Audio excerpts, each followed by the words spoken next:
বিসমিল্লাহির রহমানির রহিম। সম্মানিত ভিউয়ার্স, আসসালামু আলাইকুম। আপনারা সকলেই জানেন আমি অবসরপ্রাপ্ত বিজিবি সদস্য নায়েব সুলতান মোহাম্মদ নুরুল আলম। এই যে দেখেন, আমি অবসরে আসার পরে 2021 সালে আসছি আর কি। তো দেখেন এই মাশরুম চাষ করি। এই যে দেখেন আমার মাশরুমের সাইনবোর্ড।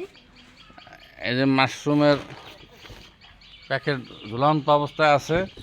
এছাড়া আমি বস্তায় আদা চাষ করার জন্যে এই যে দেখেন আমার বাইফুলা রাব্বি, সে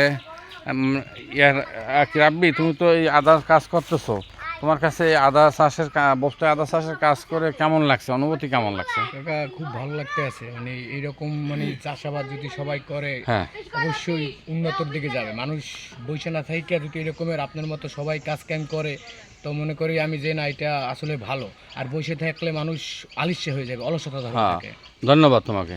তো দর্শক শুনলেন, রাব্বি সেও একজন কন্টেন্ট ক্রিয়েটর, তার বক্তব্য শুনছেন। তারপরে আমার আর এক ভাইফুলা আছে আজিজুল, সে 40-50 সাইড গাছের মাথায় উঠে ডাল কাটে। খুব তার নিচ থেকে তাকাইলে মনে হয় একটা এক হাত মানুষ এরকম লাগে। এত উঁচুয় উঠে গাছের কাজ করে, খুব সাহসী।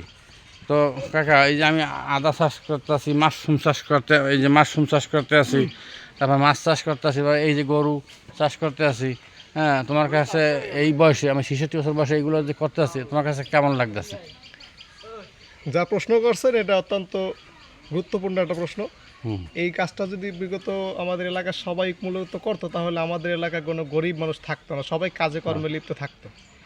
আর আপনি যে মাশরুম চাষটা করতেছেন, আমাদের আশেপাশে আরো দুইটা গ্রামে যদি চাষ করতো, তাহলে মানুষের এটা দিয়ে উপকৃত হইতো। হ্যাঁ, আর এটা তো অনেক উপকার, মানুষের হার্টের অনেক উপকার করে, ডায়াবেটিস, শরীরে শক্তি হয়, ডায়াবেটিস। তারপর মনে করেন ব্রাইটিস ইত্যাদি ইত্যাদি। আর এই যে গরু চাষ করতেছেন, দেখা যায় এই গরুটা মনে করেন কোরবানির সময় আপনি দেখা যায় ভালো টাকা কিছু লাভবান হইতে পারেন।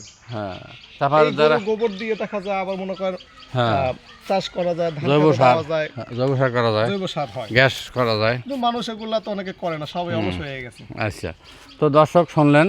হ্যাঁ, তো আমার অনুরোধ, আমার মূল লক্ষ্য ও লক্ষ্যবস্তু হয়েছে আপনার এই ইউটিউব চ্যানেল খোলার একমাত্র কারণ হয়েছে যে আগামী খাদ্য সংকট মোকাবেলা ও বেকার সমস্যা দূরীকরণের লক্ষ্যে আমি কাজ করে যাচ্ছি। তো আপনারা যারা আমার এই ভিডিও দেখবেন, আপনারা যে বয়সেই থাকেন না কেন, হ্যাঁ, তারা প্রত্যেকেই কাজ করবেন।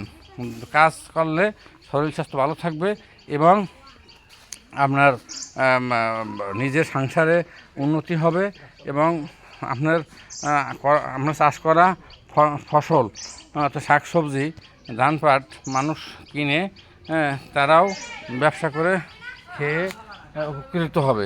এই দেখেন আমার সামনে পুদিনা, এই যে পুদিনা গাছ কত সুন্দর হয়েছে। বস্তায় মাত্র 2টা বস্তা করছি, এখন এখান থেকে আমি আরও 20 বস্তা 25 বস্তা আরও